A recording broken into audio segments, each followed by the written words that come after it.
안녕하세요. 초등학교 다니는 딸 하나를 두고 있는 40대 여성입니다. 오늘 제가 이렇게 사연을 쓰게 된 건 몰상식한 신호와 그 신호를 옹호하기 바빴던 남편 때문이에요. 솔직히 어쨌든 제 아이의 아버지고 고모이니 저도 이렇게 남들한테 욕을 하고 싶진 않았거든요. 그런데 해도 정도가 있지. 더는 참을 수가 없었네요. 저는 지금 수도권에서 제법 큰 카페를 운영하고 있어요. 처음부터 지금과 같은 규모의 가게를 시작했던 건 당연히 아닙니다. 벌써 10여 년 전의 이야기라 어디서부터 어떻게 시작해야 할지 모르겠지만 두서가 없더라도 들어주세요. 일단 지금의 남편과는 직장 생활을 하다 만났어요. 저는 작은 중소기업에서 회계를 담당하고 있었고 남편은 같은 직장의 영업팀 사원이었지요.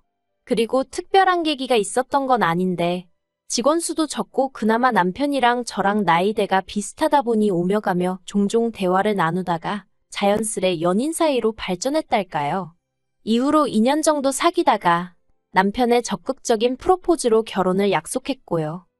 하지만 막상 결혼을 하고 보니까 남편이 시부모님에 관한 상당 부분을 부풀려 이야기했었다는 사실을 알게 되었습니다. 건물을 소유하고 계시다던 아버님은 알고 보니 그저 지인의 건물을 관리해 주시며 월급을 받아 생활하고 계셨고 어머님은 화장품 가게를 하고 계시다 했는데 알고 보니 마스크팩을 전문으로 포장하는 공장에 근무하고 계셨거든요.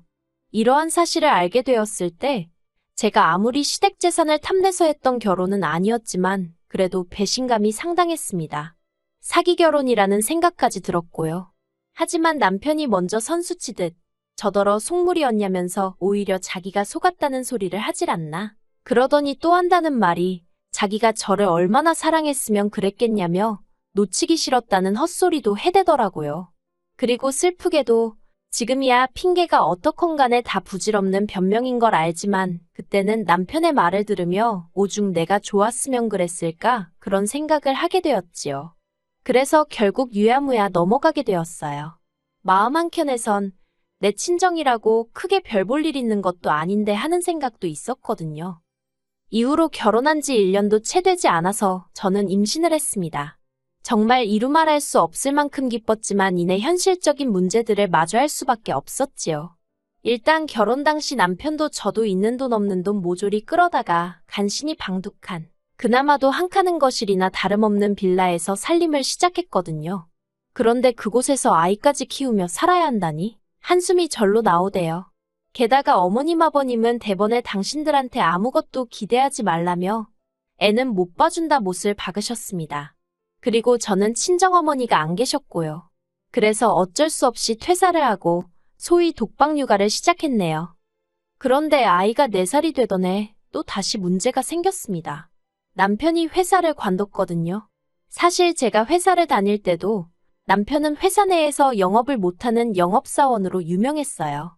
오죽하면 인세는 고사하고 자기가 일한 만큼 월급 받아오는데도 스스로 위축이 돼서는 어지간히 눈치를 보더라고요. 그리고 그런 와중에 상사가 바뀌었는데 전에 상사와 달리 남편한테 대놓고 사무실에서 핀잔을 주고 그랬던 모양이에요.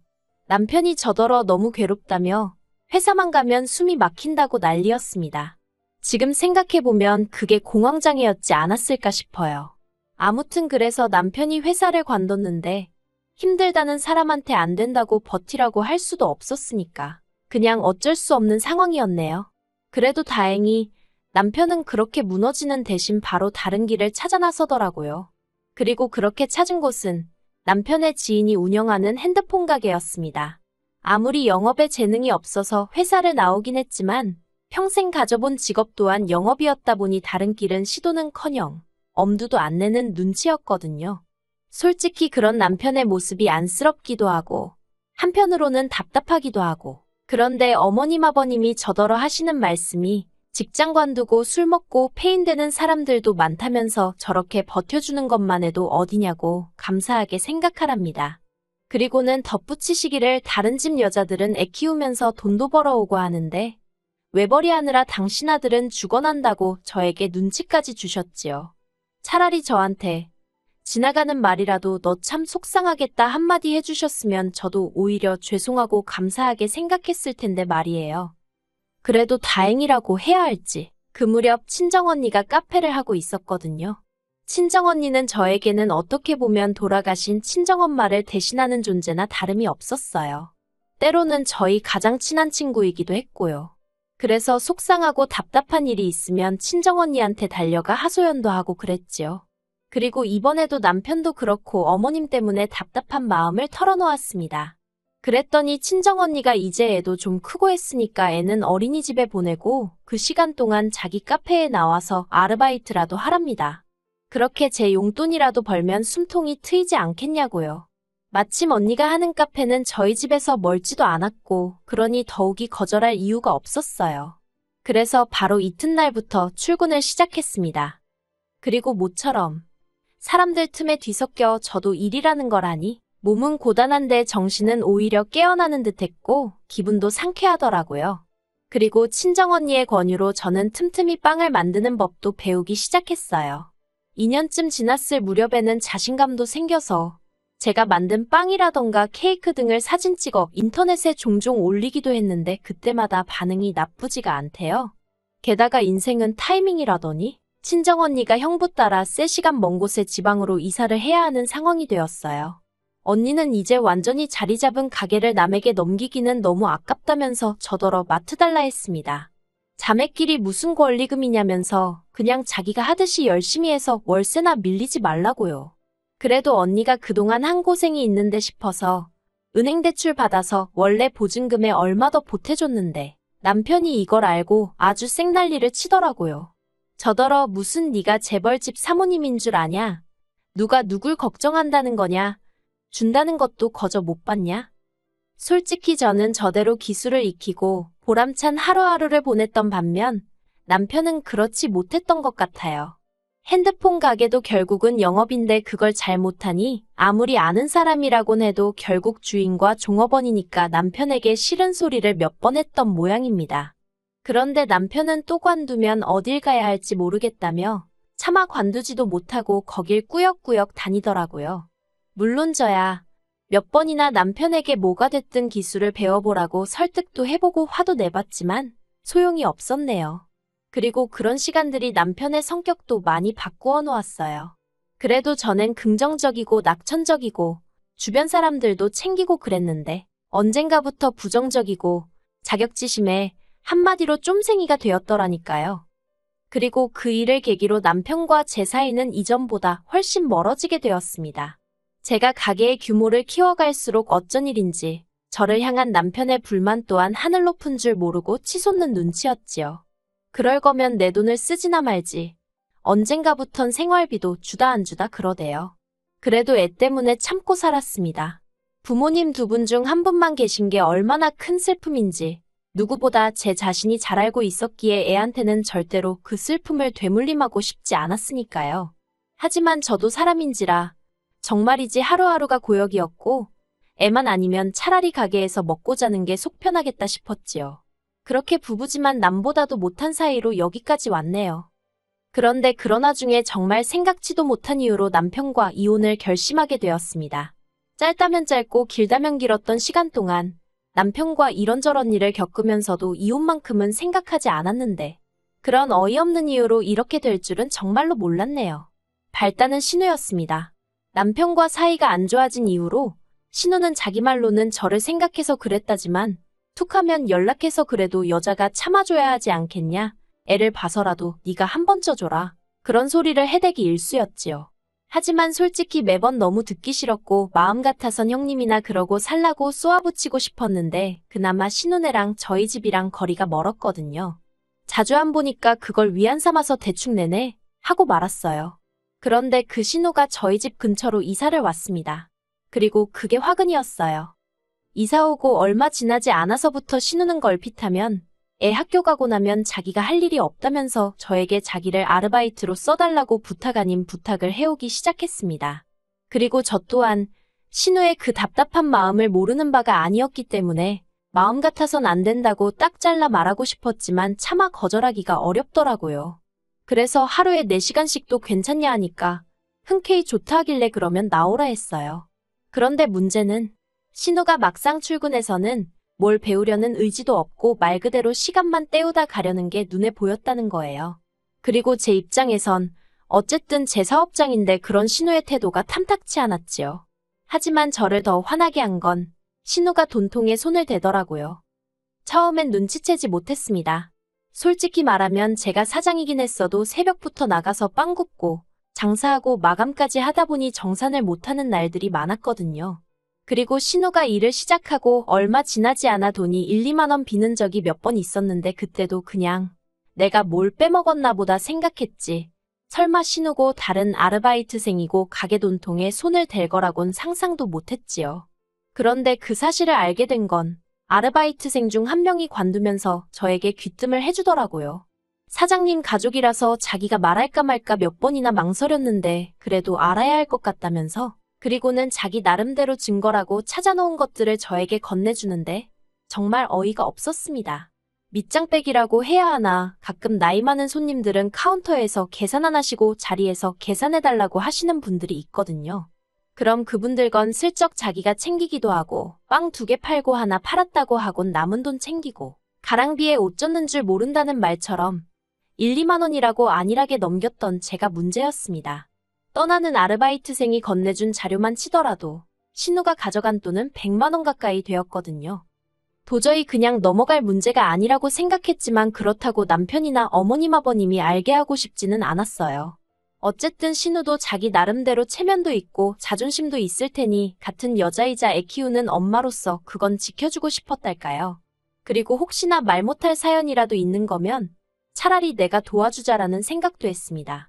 그래서 신우에게 할이야기가 있다고 출근 전에 밖에서 잠깐 만나자고 했지요. 그렇게 만난 신우에게 저는 단도직입적으로 돈통에서 왜 돈을 가져갔냐고 물었습니다. 가족 간의 일을 크게 만들고 싶은 생각도 없고 돈 내놓으라고 하지도 않을 테니 이유나 들어보자고요. 그랬는데 신우는 아주 부들부들 떨면서 자기를 뭘로 보고 그런 말을 하냐면서 당장이라도 저를 잡아먹을 듯 노려보는 게 아니겠어요? 어이가 없고 안 되겠다 싶어서 아르바이트생으로부터 받은 자료들을 신우 눈앞에 꺼내놨습니다. 그랬더니 신우가 다 모함이라면서 그 아르바이트생이 미친 X라고 욕을 하는 게 아니겠어요.